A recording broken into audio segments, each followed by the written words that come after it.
अच्छा, बस इंटरव्यू है। आपने एपीएससी क्लियर किया, सिलचर के एक नाम रोशन किया है, कैसा लग रहा है, क्या बोलना चाहेंगे? काफ़ी अच्छा लग रहा है। मतलब मेरा जो मैंने जितना मेहनत किया है उसका मेरे को अब जाके रिजल्ट्स मिला, तो it's very happy moment for me.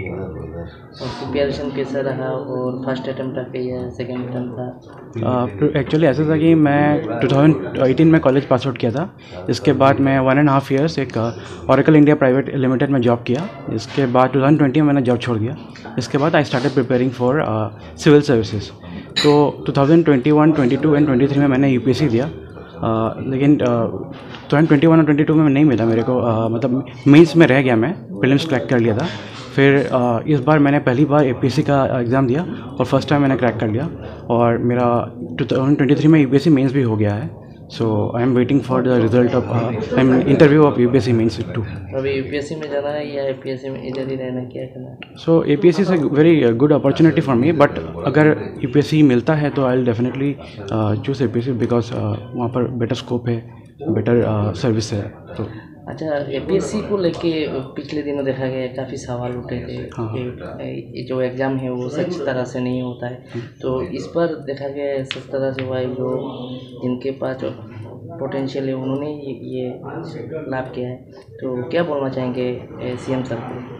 I want to thank CM sir, because इस बार जितना मेरा एक्सपीरियंस है काफ़ी ट्रांसपेरेंसी एंड काफ़ी अच्छे से सिक्योरिटी काफ़ी अच्छे से एग्ज़ाम कंडक्ट किया गया था। Starting from the prelims itself, even mains में भी बहुत अच्छा एक्सपीरियंस रहा, एंड इंटरव्यू में भी I was very happy with how they conducted. প্ৰথমবাৰৰ বাবে বৰাক ভেলীত আৰু অসম লোকসেৱা আয়োগৰ পৰীক্ষাত 21জন কেণ্ডিডেটে বা 21জন ব্যক্তিয়ে তেওঁলোকে উত্তীৰ্ণ হৈছে। এইটো এটা ঐতিহাসিকভাৱে এটা অভিলেখ, এইটো ঐতিহাসিক অভিলেখ। ইমান এনেকুৱা ৰেকৰ্ড আগত নাছিলে।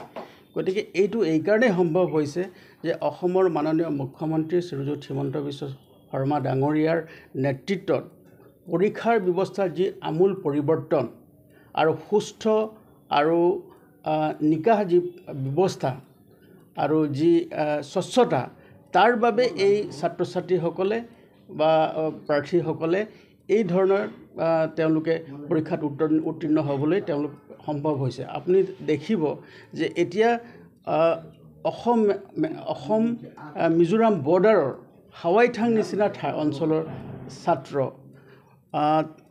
হৰিনগৰৰ নিচিনা বহুত ভিতৰুৱা অঞ্চলৰ ছাত্ৰ ছাত্ৰী এই গোটেই প্ৰচেছটোত আহি তেওঁলোকে কৃতকাৰ্য হ'বলৈ সক্ষম হৈছে। আৰু মই ভাবিছোঁ যে এই যি পৰিৱৰ্তন আছে, এই ছাত্ৰ ছাত্ৰীসকলে যে প্ৰথমবাৰৰ বাবে বৰাক ভেলীত 21জন ছাত্ৰ ছাত্ৰীয়ে তেওঁলোকে উত্তীৰ্ণ হ'বলৈ সক্ষম হৈছে, এইটোৱে ইয়াৰ অনাগত যিসকল ছাত্ৰ ছাত্ৰী আছে, যিসকলে এস্পাইৰেণ্ট আছে, যিসকলে পৰীক্ষাত অৱতীৰ্ণ হ'বলৈ ইচ্ছা প্ৰকাশ কৰিছে, তেওঁলোকৰ কাৰণে এটা বিৰাট ডাঙৰ অনুপ্ৰেৰণা হ'ব।